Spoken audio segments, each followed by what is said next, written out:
54. Taxation and the Royal Virtue.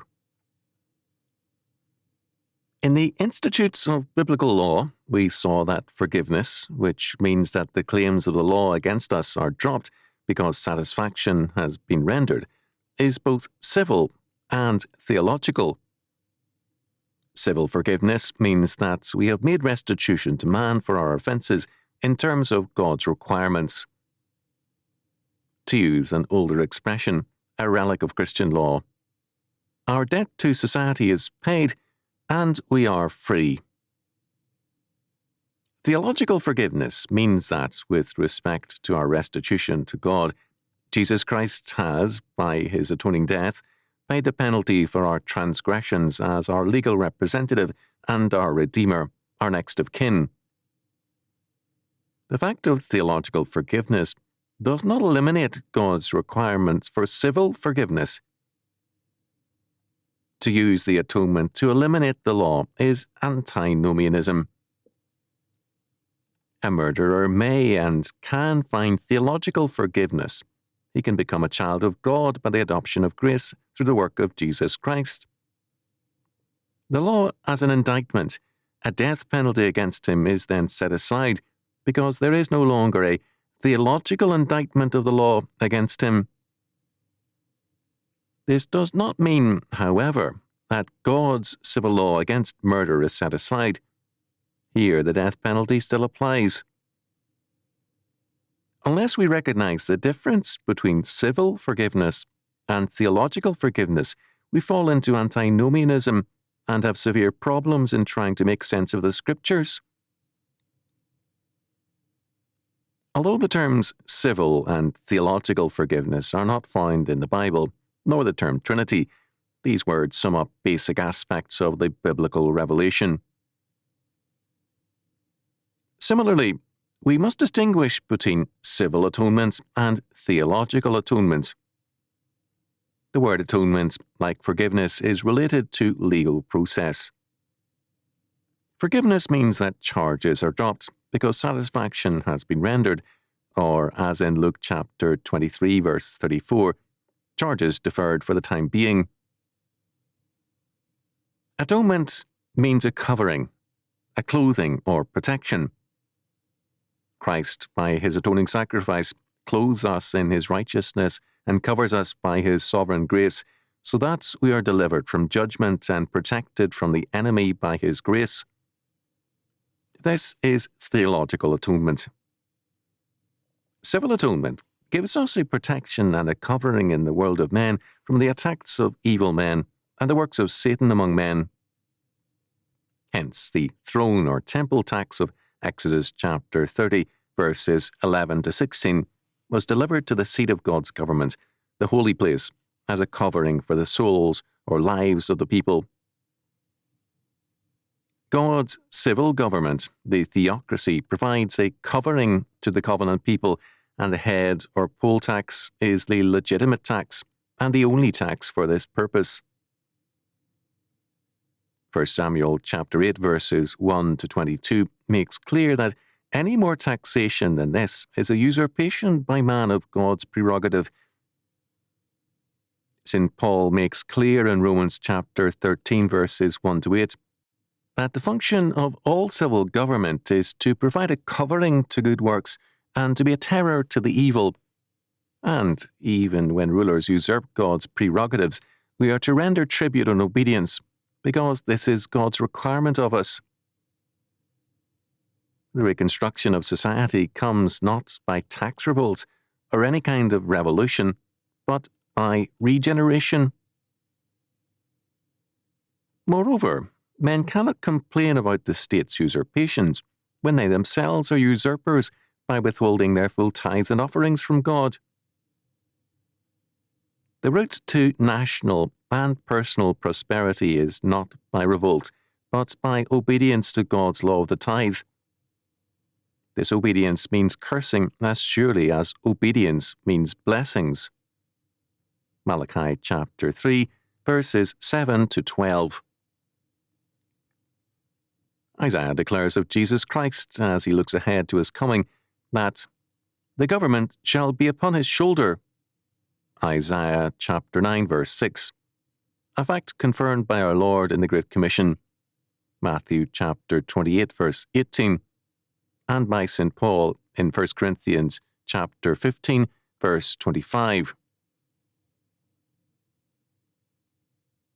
Very early in U.S. history, the U.S. Supreme Court recognized that the power to tax is the power to destroy.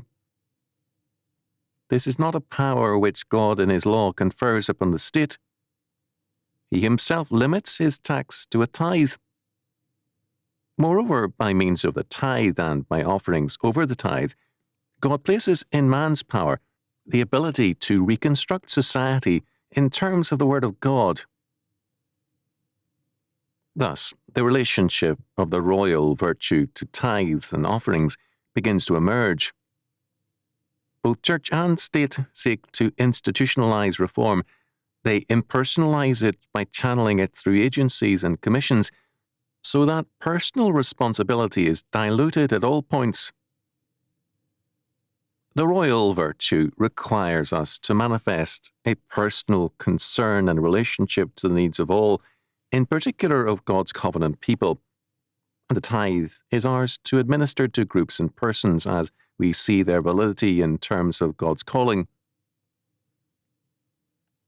The Word of God remembers the man from Baal-Shalisha who, in a time of dearth, chose to give his first fruits to Elisha and his school rather than to an apostate or cowardly clergy. 2 Kings chapter 4 verse 42. The government, says Isaiah, shall be upon his shoulder. Government means rule, the rule of the king's law. We govern where our word is law and where our law prevails. Christ as King, therefore, declares His sovereignty. All power is given unto me in heaven and in earth. Matthew chapter 28 verse 18. The totality of the government of all things is now focused by the triune God in the person of Christ. In Him the religious atonement is manifested, and in His government and law alone is there any true civil atonement. Apart from the justice and law of God, civil governments degenerate, as St. Augustine saw, into bands of robbers. The citizens cannot legitimately complain because they too are also no more than robbers. No thief likes to be robbed, but being robbed makes no man righteous. Men who begin by robbing God, Malachi chapter 3 verses 7 to 12, will soon be robbing one another. God does not vindicate them until they first honor Him. Christ, as the incarnate Son of God of very God, and very man of very man, is alone able to provide religious atonement.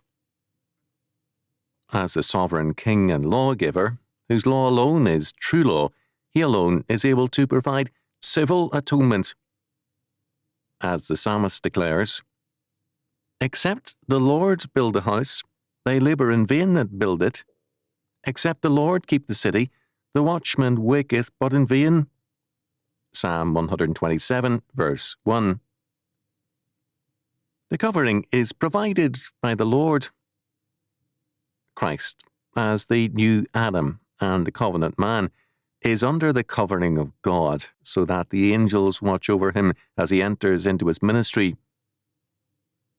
We, as His covenant people, are covered also in Him. Psalm 91. In this antinomian era, it is not surprising that the lordship of Christ is denied by many. By denying Christ's kingship and His law, however, they undercut His work as Saviour. To deny Christ's kingship is to deny His sovereignty and His law, and if God has no law, there is then no need for either civil or religious atonement. If the law is rendered dead when we are saved, it means that by accepting Christ we have dethroned Him. This is the logic of antinomianism and Arminianism. Because Christ is Lord, he commands us to go forth into the world and to conquer it in his name. The Lord commanded Joshua, saying, Moses, my servant, is dead. Now therefore arise, go over this Jordan, thou and all this people, unto the land which I do give to them, even to the children of Israel. Every place that the sole of your foot shall tread upon, that have I given unto you, as I said unto Moses. From the wilderness and this Lebanon, even unto the great river, the river Euphrates, all the lands of the Hittites, and unto the great sea toward the going down of the sun, shall be your coast. There shall not any man be able to stand before thee all the days of thy life, for as I was with Moses, so I will be with thee. I will not fail thee, nor forsake thee. Be strong and of a good courage, for unto this people shalt thou divide for an inheritance the land which I swore unto their fathers to give them. Only be thou strong and very courageous, that thou mayest observe to do according to the law which Moses my servant commanded thee. Turn not from it to the right hand or to the left, that thou mayest prosper whithersoever thou goest. This book of the law shall not depart out of thy mouth, but thou shalt meditate therein day and night, that thou mayest observe to do according to all that is written therein. For then thou shalt make thy way prosperous, and then thou shalt have a good success. Have not I commanded thee? Be strong and of a good courage.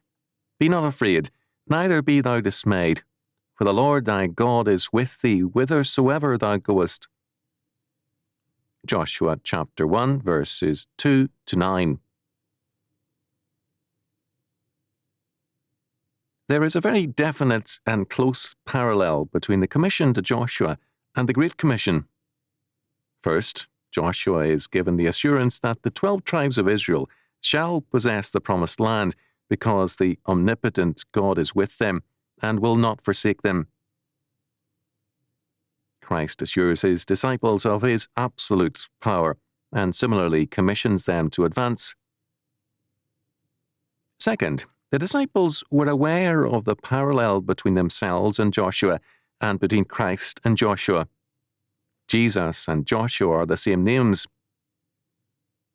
The one, Joshua, receives a commission. The other, Jesus, gives a commission.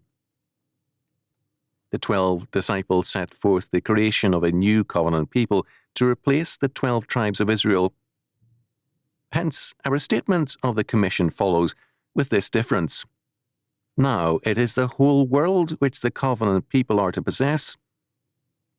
The 12 disciples and their followers are commissioned to teach all nations and to baptize them in the name of the Trinity. Thus, the whole world is to be brought into the covenant kingdom. Third, just as Joshua is ordered to be faithful to God's law as the condition of blessing, so the disciples are required to teach all nations to observe all things whatsoever I have commanded you. Matthew chapter 28, verse 20. This means the whole Word of God. As our Lord declared, it is easier for heaven and earth to pass than one tittle of the law to fail. Luke chapter 16, verse 17. Compare Matthew chapter 5, verses 17 to 20. Fourth, Joshua is told, I will be with thee. I will not fail thee, nor forsake thee. Joshua chapter 1, verse 5. And again, have not I commanded thee? Be strong and of good courage. Be not afraid, neither be thou dismayed. For the Lord thy God is with thee whithersoever thou goest. Joshua chapter 5, verse 9. Jesus, the great Joshua, declares, Lo, I am with you alway, even unto the end of the world. Amen. Matthew chapter 28, verse 20. Not surprisingly, the early church saw itself as God's new Israel, commissioned to conquer and occupy the world Canaan. This conquest means civil atonement and religious atonement. It requires godly taxation. It calls for the exercise of the royal virtue and of the tithe,